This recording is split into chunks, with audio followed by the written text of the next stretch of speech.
달콤한 말씀, 행복한 하루. 말씀 묵상 시작하도록 하겠습니다. 오늘 우리가 함께 묵상할 말씀은 에스겔서 3장 17절에서 21절의 말씀입니다. 인자야, 내가 너를 이스라엘 족속의 파수꾼으로 세웠으니 너는 내 입의 말을 듣고 나를 대신하여 그들을 깨우치라.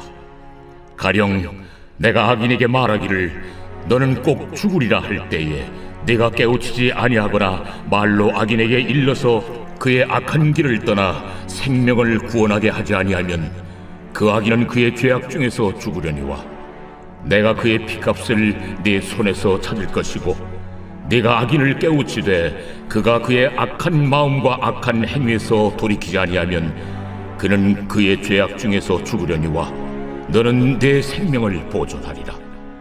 또 의인이 그의 공의에서 돌이켜 악을 행할 때에는 이미 행한 그의 공의는 기억할 바 아니라 내가 그 앞에 거치는 것을 두면 그가 죽을지니 이는 내가 그를 깨우치지 않음이니라. 그는 그의 죄 중에서 죽으려니와 그의 피값은 내가 내 손에서 찾으리라. 그러나 네가 그 의인을 깨우쳐 범죄하지 아니하게 하므로 그가 범죄하지 아니하면 정녕 살리니 이는 깨우침을 받음이며 너도 내 영혼을 보존하리라.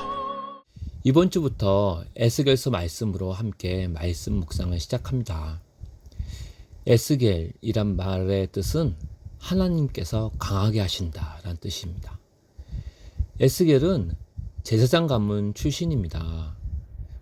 예루살렘 성전에서 제사장으로 섬길 자격이 있었지만 20대에 바벨론 포로로 끌려가므로 제사장으로는 사역을 못하게 됩니다. 남유다 왕국 말기에 에스겔은 선지자로서 사역을 시작했는데 결국 나라가 망하면서 함께 포로로 끌려가는 그런 인생을 살게 되죠. 에스겔은 30세 선지자로 부름받았는데 약 22년 정도를 예언자로 사역하면서 유다의 멸망과 회복에 대해 선포하게 됩니다. 에스겔은 멸망하는 유다 백성들을 향한 죄와 심판에 대한 경고자였으나 동시에 회복과 소망의 선포자였습니다. 그래서 마른 뼈를 살리시는 하나님 백성의 예언을 선포하면서 새 생명으로 부활하시는 그런 성도들, 하나님의 백성의 모습을 예언하게 되죠. 오늘 3장 17절 말씀 보면 하나님께서는 에스겔을 단순한 선지자가 아니라 파수꾼으로 부르십니다. 파수꾼은 도시를 지키는 이입니다. 그래서 적이 접근할 때 경고함으로써 공동체를 살리는 역할을 맡게 되죠. 이 소명은 단순한 임무가 아닌 하나님께서 자기 백성을 심판이 아닌 구원의 자리로 이끄시려는 것을 알 수 있습니다. 즉, 멸망을 경고함으로써 구원에 이르게 하는 사역이 파수꾼의 사역이라는 거죠. 에스겔은 하나님의 말씀을 받아 경고함으로써 이스라엘을 멸망이 아닌 회복의 자리로 인도하는 구원의 도구로 부름받았습니다. 18에서 19절 말씀 보면 하나님은 죄인이 돌이키지 않을 경우에 죽음을 선포하십니다. 그러나 이 죽음이 단지 죄에 대한 형벌로서만 존재하는 게 아닙니다. 이 심판의 경고를 통해 회개의 여지를 두셨다는 거에 우리가 주목해야 됩니다.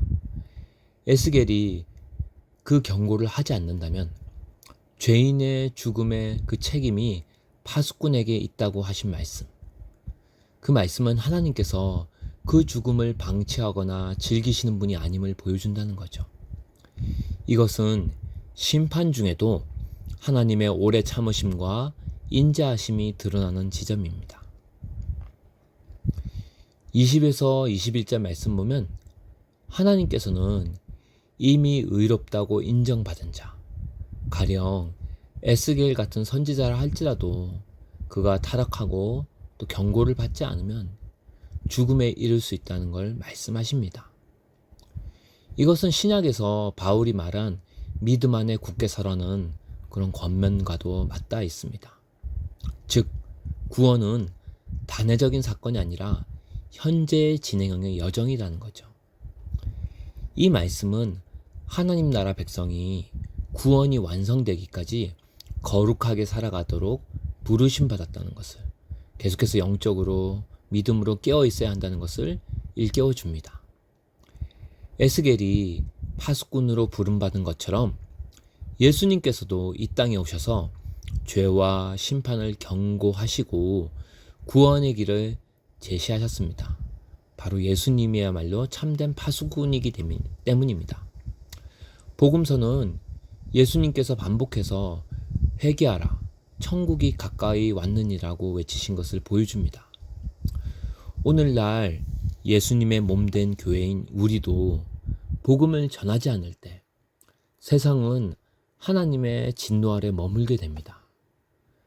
그러므로 복음에 대해 우리 교회가 침묵하는 것은 파수꾼의 의무를 저버리게 되는 거죠. 우리가 복음에 대해 침묵하면 다른 이들의 영혼도 망할 뿐 아니라 우리 자신에 대한 책임으로 돌아온다고 성경은 분명히 경고하고 있습니다. 그래서 복음은 단지 죄인에게만 필요한 것이 아니라 이미 의롭게 된 우리들에게도 계속적으로 필요한 생명의 양식이라는 겁니다. 우리가 복음을 선포하면 우리도 에스겔처럼 포로로 끌려간 중에도 타락하지 않고 바벨론 그 한복판에서 영적으로 깨어있고 살아있게 된다는 거죠. 하지만 우리가 복음에 대해 침묵하게 되면 우리 역시 바벨론 포로들처럼 세상 한복판에서 세상의 가치와 살아가는 방식에 취하게 되고 결국 타락하게 된다는 거예요. 바라기는 우리 모두가 오늘의 에스겔이 되어 매일매일 복음을 선포하고 또 복음을 듣고 복음 앞에 회개하며 성령의 인도를 받아 살아감으로 마지막 때 서로를 경고하고 격려하는 복음의 공동체로 살아갈 수 있기를 주님의 이름으로 축원합니다. 오늘의 말씀 적용. 나는 내 주변의 영적 위험을 바라보며 복음을 외치는 파수꾼의 책임을 감당하고 있는가? 아니면 침묵함으로써 생명의 경고를 놓치고 있는가? 오늘의 말씀 기도.